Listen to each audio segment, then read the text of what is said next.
अभी तक हमने क्रिया योग के मूल को समझा है। आसन, प्राणायाम, बंध, मुद्राएं एवं कुछ गुप्त क्रियाएं। अब हम वह समझेंगे कि किस प्रकार से स्पर्श के माध्यम से हम क्रिया में उन्नति प्राप्त कर सकते हैं। साथ ही साथ किस प्रकार से स्पर्श की विद्या मनुष्य के जीवन में परिवर्तन लाती है और किस प्रकार से गुरुओं ने स्पर्श की विद्या के माध्यम से किसी की मृत्यु का समय भी दूर कर दिया था। नमस्कार, आप सभी का स्वागत है सहस्त्रार साधना केंद्र एसोसिएशन में। आज हम समझने का प्रयास करेंगे कि किस प्रकार से रूप, रस, गंध, स्पर्श, शब्द अथवा ध्वनि मनुष्य के जीवन में परिवर्तन ला सकते हैं। स्पर्श की विद्या क्या है और यह शरीर में किस प्रकार से कार्य करती है, जिसे हम इंग्लिश में टच कहते हैं। स्वामी विवेकानंद जब श्री रामकृष्ण परमहंस से ईश्वर की सत्ता के विषय में जानकारी प्राप्त करने की इच्छा रखते हैं, उस समय श्री रामकृष्ण परमहंस जी महाराज स्वामी विवेकानंद के सीने पर अपने पांव से स्पर्श करते हैं और स्वामी विवेकानंद कई घंटों की समाधि में चले जाते हैं और उसके बाद वह एक भी प्रश्न नहीं पूछते हैं। ऐसी अनेक स्पर्श की क्रियाएं हैं जिनके माध्यम से मनुष्य को अपने जीवन में चैतन्यता की अनुभूति हुई है। श्री योगानंद परमहंस जी जब भी अपने गुरु स्वामी श्री युक्तेश्वर गिरि जी के चरण स्पर्श करते थे अथवा उनसे आशीर्वाद प्राप्त करते थे, तो वह हमेशा कहते थे कि मैंने दिव्य चैतन्यता की अनुभूति की है। यह एक समान शब्द नहीं है, लगभग उनके कहने का अर्थ यही होता। स्पर्श की अनुभूति से ही हमें यह पता चलता है कि मूलतः वातावरण कैसा है। जैसे जब हमारे शरीर पे धूप का स्पर्श होता है, गर्मी का स्पर्श होता है, तब हम अपने शरीर में गर्मी को महसूस करते हैं। ठीक इसी प्रकार से ठंड का स्पर्श होता है तो हम ठंडी को महसूस करते हैं। इसी प्रकार से जब मनुष्य अन्य प्राकृतिक चीजों का स्पर्श अपने शरीर में करता है तो उसकी आंतरिक चेतना में भी बदलाव आते हैं। यह बदलाव मनुष्य को अन्य तन्मात्राओं के माध्यम से भी आ सकते हैं। अर्थात यदि मनुष्य कोई ऐसा दृश्य देख ले जिससे वह आग बबूला हो जाए तो उसके शरीर में गर्मी बढ़ जाती है। ऐसा दृश्य देख ले जिससे उसको सांत्वना मिले, शांति मिले, तो उसका शरीर ठंडा हो जाता है। कई बार मनुष्य कोई ऐसी चीज सुन ले तो भी उसे गुस्सा आ सकता है और सुनने के माध्यम से, श्रवण के माध्यम से ही उसे एक उन्नति, एक शांति भी प्राप्त हो सकती है। यही चीज गंध में भी होती है। किसी जले हुए चीज की गंध आना मनुष्य में हो सकता है क्रोध उत्पन्न कर दे, नकारात्मकता उत्पन्न कर दे, और एक सुगंधित द्रव्य की गंध आना उसके मस्तिष्क और जीवन में हो सकता है आनंद की अनुभूति प्रदान करे। हम इसे अधिक विस्तार से समझें उससे पहले यह समझना अत्यंत आवश्यक है कि जो क्रिया के मूल नियम हैं, जो 4 स्तंभ हैं, उनका अभ्यास हमें करना ही करना है। यह वह है जिसे कहा जा सकता है कि विशेष रूप से मनुष्य को प्राप्त होते हैं उन्हीं की क्रिया की गति को और तीव्र करने के लिए। अर्थात मनुष्य अभ्यास तो कर ही रहे हैं, लेकिन इसके माध्यम से मनुष्य के अभ्यास में और तीव्रता आने की अत्यधिक संभावनाएं रहती हैं। और यह वह स्पर्श की प्रक्रिया है जिसके माध्यम से मनुष्य अपने जीवन में, शारीरिक एवं आध्यात्मिक जीवन में परिवर्तन ला सकते हैं, और इसका उदाहरण हमारे समक्ष मौजूद है। स्पर्श की इस शक्ति को हम गुरुओं और महागुरुओं के वचन के द्वारा समझने का प्रयास करते हैं। उसके बाद हम इसे और अधिक विस्तार से समझेंगे कि यह कैसे कार्य कर रही है किसी के जीवन में, और इससे क्या क्या परिवर्तन लाए जा सकते हैं, और इसको भौतिक रूप से कैसे धारण अथवा प्राप्त किया जाता है। इस स्पर्श की शक्ति के विषय में स्वामी युक्तेश्वर गिरि जी द्वारा क्या कहा गया है, सर्वप्रथम मैं वह आपको एक कथा के माध्यम से बताने का प्रयास कर रहा हूं, फिर हम इसे और अधिक विस्तार में समझेंगे। एक बार जब योगानंद परमहंस स्वामी युक्तेश्वर गिरि के समक्ष गए तो स्वामी युक्तेश्वर गिरी ने उनसे कहा, मुकुंद, तुम ज्योतिष संबंधी एक कड़ा क्यों नहीं ले आते? यहां पर जो कड़ा है वह एक स्पर्श की अनुभूति है जिसके माध्यम से मनुष्य में शारीरिक एवं आध्यात्मिक परिवर्तन लाए जा सकते हैं। तो योगानंद परमहंस ने स्वामी युक्तेश्वर गिरी से कहा कि मैं तो ज्योतिष में विश्वास ही नहीं रखता, तो मुझे क्यों ये धारण करना चाहिए?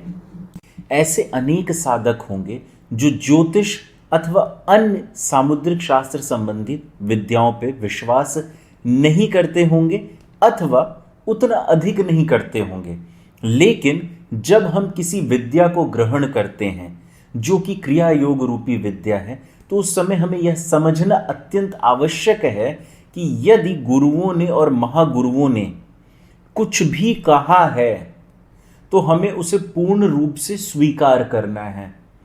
हम ऐसा नहीं कर सकते हैं कि हम उनकी कही हुई कुछ बातों को स्वीकार करें और बाकी को अस्वीकार कर दें। यदि उन्होंने ईश्वर की शक्ति को आप तक पहुंचाया है तो उन्होंने अन्य शक्तियों को भी आप तक पहुंचाने का प्रयास किया है, यह भी उनमें से एक है। आइए सुनते हैं स्वामी युक्तेश्वर गिरी जी द्वारा क्या कहा गया। जब योगानंद जी द्वारा कहा गया, गुरुदेव मैं तो ज्योतिष में विश्वास ही नहीं रखता हूं, उस समय स्वामी जी द्वारा कहा गया, यह विश्वास का प्रश्न नहीं है। किसी भी विषय में वैज्ञानिक दृष्टिकोण यह होना चाहिए कि वह सत्य है या नहीं।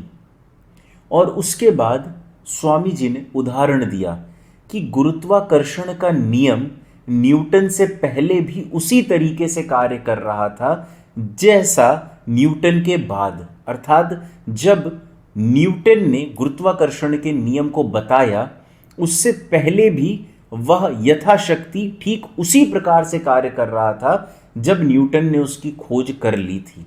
उसके बाद भी ब्रह्मांड में अच्छी खासी अराजकता मच जाती यदि उसके नियम मानवीय विश्वास की मान्यता के बिना कार्य ना कर पाते।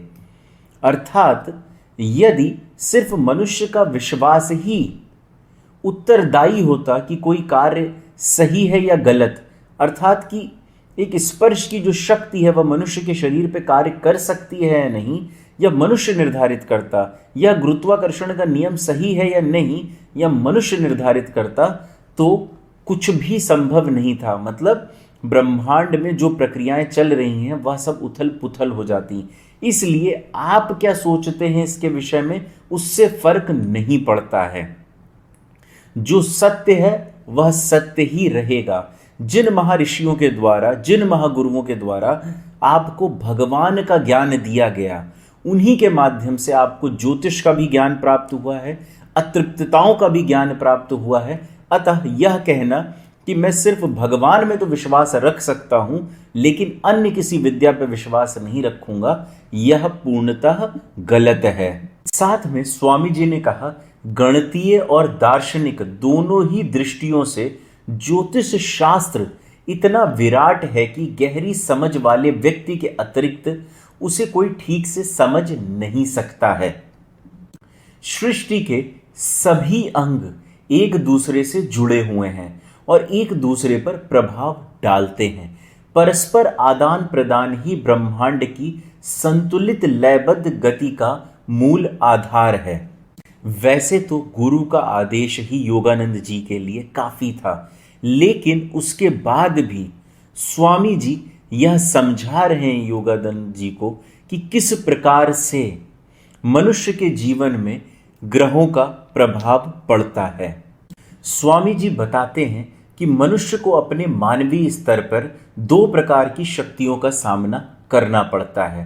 प्रथम, जो पंच तत्व संबंधी शक्तियां उसके अंदर उपस्थित हैं, और दूसरी जो प्रकृति में बाहरी रूप से शक्तियां उपस्थित हैं। उसके बाद स्वामी जी कहते हैं, जब तक मनुष्य मानवीय सीमाबद्धता के साथ संघर्षगत रहता है तब तक पृथ्वी और अंतरिक्ष के असंख्य परिवर्तनों का प्रभाव उस पर पड़ता है। इसका अर्थ क्या है? जब तक मनुष्य अपनी मानवीय सीमाओं अर्थात अपनी शारीरिक, मानसिक और आध्यात्मिक बंधनों के साथ संघर्ष करता रहता है, तब तक वह इन बंधनों से मुक्त नहीं हो पाता है। यह सीमाएं और बंधन उसकी उच्चतम संभावनाओं को प्राप्त करने से रोकती हैं। मानवीय सीमा में बद्धता क्या है? वह है शारीरिक सीमाएं, अर्थात हमारा शरीर हमें अनेक तरीकों से सीमित करता है। हम समय और स्थान के बंधनों में बंधे होते हैं। बीमारियां, थकान, बुढ़ापा हमारी क्षमताओं को सीमित करते हैं।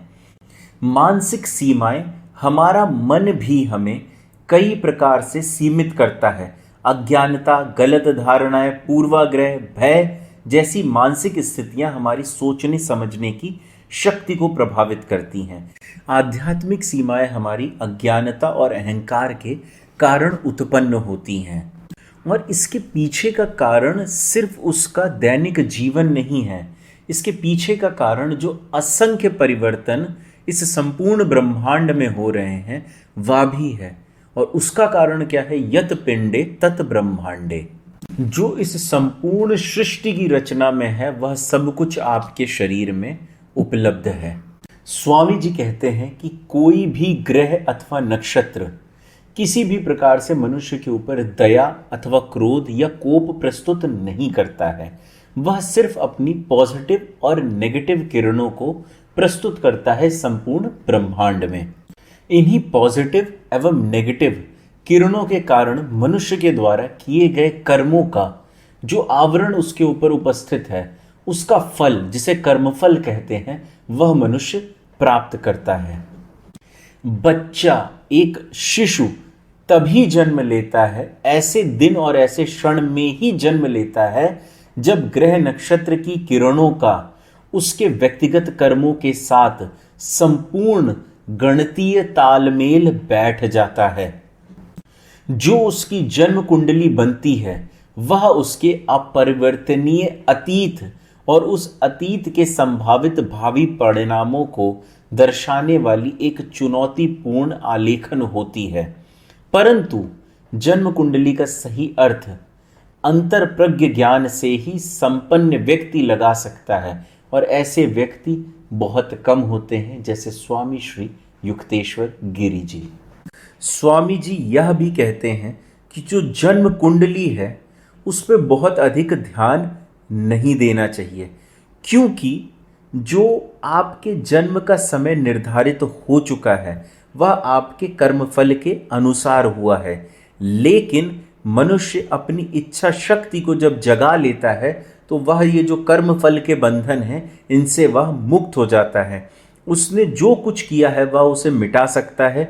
उसके जीवन में अभी जो भी परिणाम सामने आ रहे होते हैं उनके कारणों को उकसाने वाला भी वही था, अर्थात उसने जो कर्म किए थे वह किसी भी सीमा को पार कर सकता है, क्योंकि प्रथम तो उस सीमा का सृजन उसने स्वयं से अपने कर्मों से ही किया है, और फिर उसके पास आध्यात्मिक संसाधन है जो किसी भी ग्रह नक्षत्र के दबाव में कभी भी नहीं आते हैं। ज्योतिष पे एक सीमा अनुसार विश्वास करने से मनुष्य स्वयं का अथवा ज्योतिष का दास नहीं बना रहता। अर्थात जब मनुष्य ज्योतिष में बहुत ज़्यादा विश्वास करने लगता है ना, वह उसका दास बन जाता है, और वह कुछ भी करने से पहले स्वयं के ऊपर से ज़्यादा, जिसने इस सृष्टि को बनाया है उससे ज़्यादा वो ज्योतिष पे विश्वास करने लगता है। लेकिन सत्य बिल्कुल इसके विपरीत है। जब मनुष्य उस सृष्टा पर विश्वास करता है तो वह सभी ग्रह नक्षत्रों को मात भी दे सकता है। मनुष्य जितना ज्यादा अपना संबंध परमात्मा के साथ जोड़ पाता है उतना ही प्रकृति में हो रहे तरंगों का प्रभाव उस पर कम हो जाता है। आत्मा सदैव मुक्त है, वह अमर है, क्योंकि उसका कभी जन्म नहीं होता और उसके ऊपर किसी भी प्रकार का ग्रह नक्षत्र का कोई प्रभाव नहीं पड़ता। मनुष्य आत्मा है और उसे शरीर मिला हुआ है।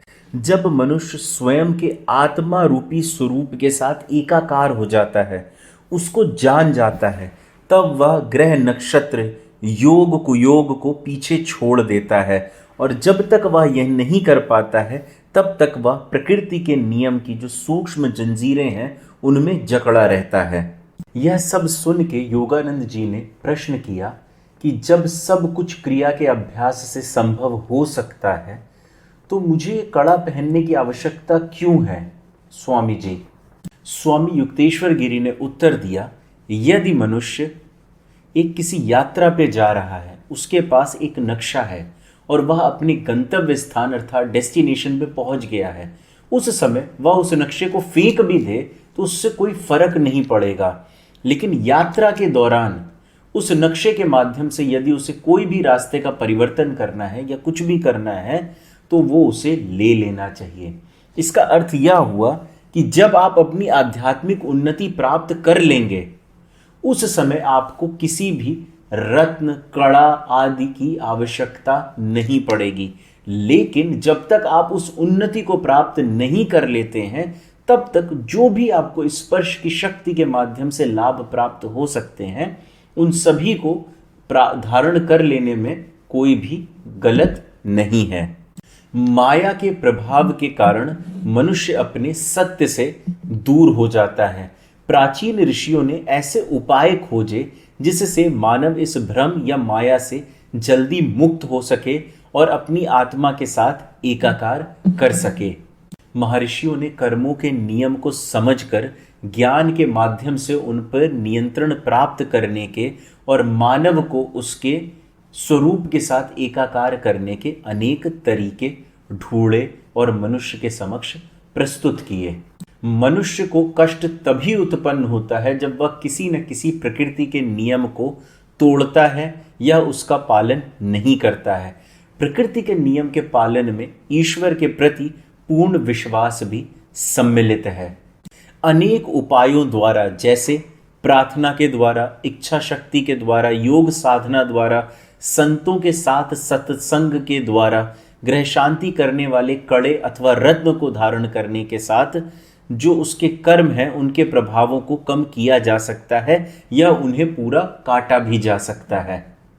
जिस प्रकार से घर के ऊपर तांबे की छड़ लगाकर घर पर गिरने वाली बिजली से घर को बचाया जा सकता है, उसी प्रकार देह मंदिर को भी कुछ विशिष्ट उपायों से बचाया जा सकता है। अर्थात जो यह शरीर है उसे भी विशिष्ट उपायों से बचाया जा सकता है। स्वामी जी कहते हैं, विश्व में निरंतर विद्युत और चुंबकीय किरणों का संचार होता रहता है। ये किरणें मानव शरीर पर अच्छा अथवा बुरा प्रभाव डालती हैं। युगों पूर्व हमारे ऋषि मुनियों ने सूक्ष्म वैश्विक किरणों के प्रतिकूल प्रभावों का सामना करने की समस्या पर गहन चिंतन किया। तब उन्हें पता चला कि शुद्ध धातुएं एक ऐसे सूक्ष्म प्रकाश की किरणों का उत्सर्जन करती हैं जो ग्रहों के प्रतिकूल प्रभावों को भी निष्फल करने की प्रचंड शक्ति रखती हैं। जड़ी बूटियों के कई संयोग भी यह काम कर सकते हैं, लेकिन जो इसमें सर्वाधिक प्रभावशाली है वह रत्न एवं धातुएं हैं।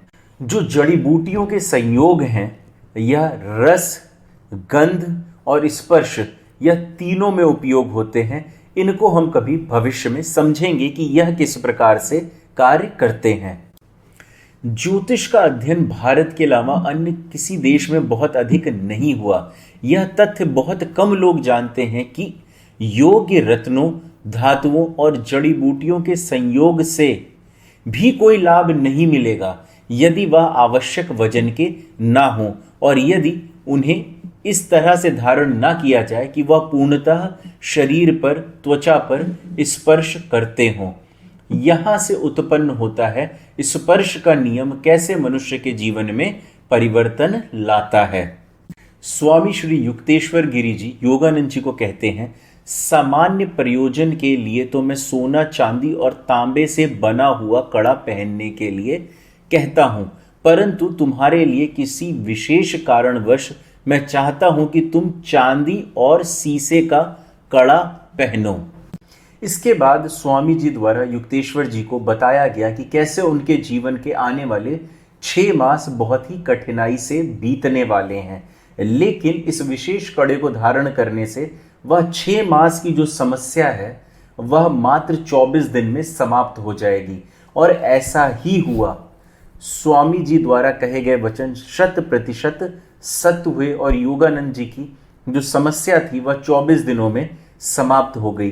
ठीक इसी प्रकार से स्वामी जी द्वारा किसी को नीलम रत्न धारण करने के लिए भी निर्देशित किया गया था और किसी को मोती रत्न धारण करने के लिए, साथ ही साथ वह अनेक व्यक्तियों को कड़ा भी धारण करने का सुझाव अपनी ओर से देते थे अपनी समस्याओं से मुक्ति प्राप्त करने के लिए।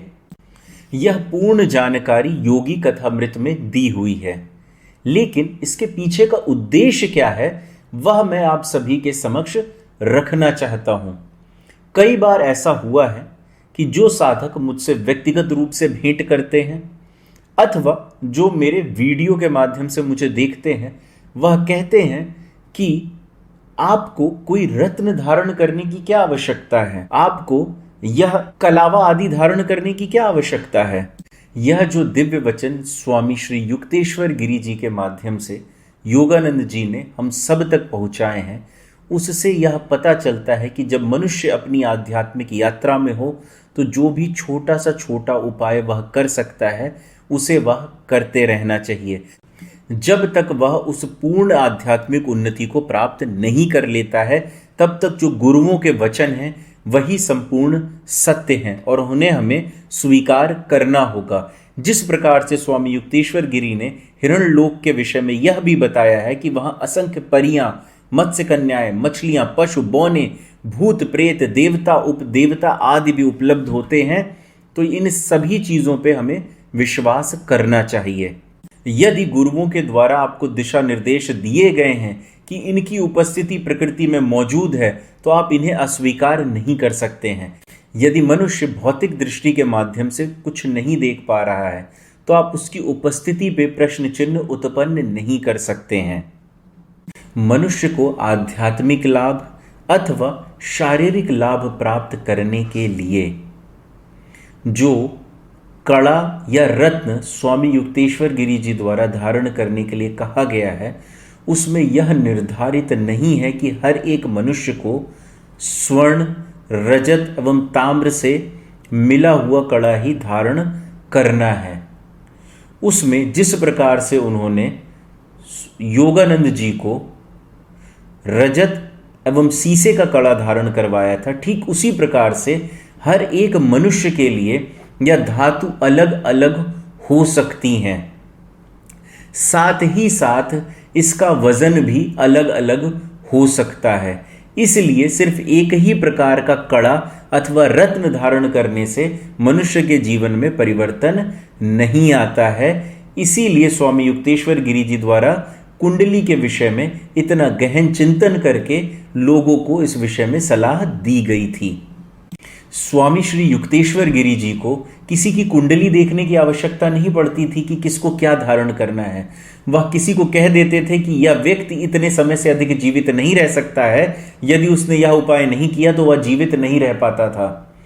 उनके कहे गए शब्दों के अनुसार कि यह मनुष्य या ये रत्न धारण कर लेता है तो अगले 6 माह काट लेगा, तो वह जिसे डॉक्टर्स ने भी मना कर दिया था कि अब यह जीवित नहीं बचेगा, वह 6 माह का जीवन पूर्ण करने के बाद जब हृष्ट पुष्ट शरीर में उसका शरीर छूट जाता है, जिस समय पे उसके मरने की किसी को कोई भी अपेक्षा नहीं थी, स्वामी युक्तेश्वर गिरी जी ने वह विद्या प्राप्त कर ली थी जिससे वह पूर्ण प्रकृति में सम्मिलित रहते थे।